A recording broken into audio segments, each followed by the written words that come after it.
So one of the most interesting things that I found in your book was these meetings that you dubbed talk shops, where it was the issue of China engaging the Europeans on human rights issues, or China engaging its Southeast Asian counterparts on what should conduct be like in the South China Sea. Do you worry that India might be sort of getting pulled into similar talk shops where there is a show of dialogue and supposed addressal of primary concerns, but actually the intention is just to engage without actually deliver on any processes? And I'm asking this question keeping in mind we just had the 14th meeting of the working mechanism for consultation and coordination, which apparently did not yield the kind of results that one would hope for.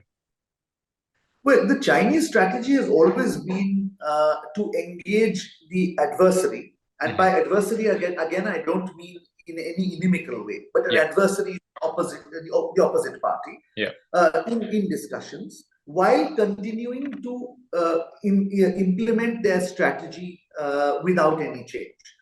So, at least to my mind, the fundamental difference between Western thinking and Chinese thinking lies here.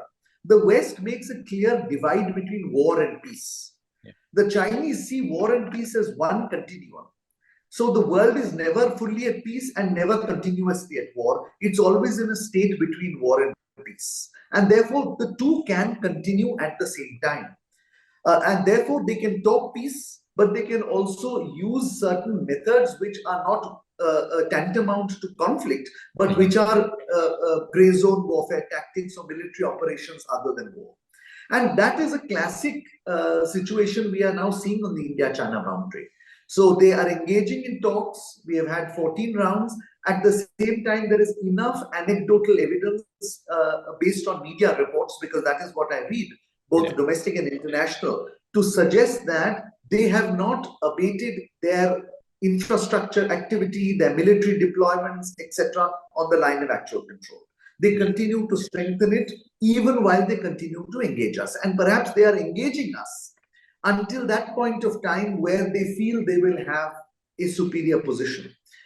What I think has changed is that India is doing precisely the same thing.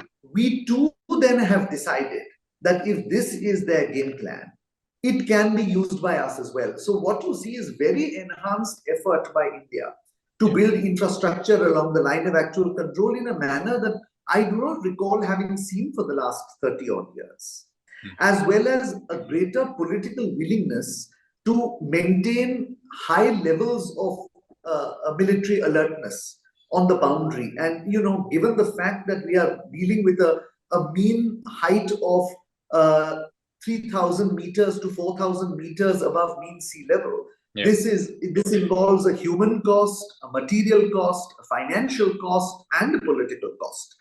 So clearly, the government of India does not appear to be risk averse in such a situation. And therefore, I think we should not be concerned. I don't think the government is deeply concerned about the lack of progress. It would like to see it. But I think we are playing the long game, which, as you know, is the title of my second book. Yes, sir. We are finally playing the long game, and I think that's the right game to play.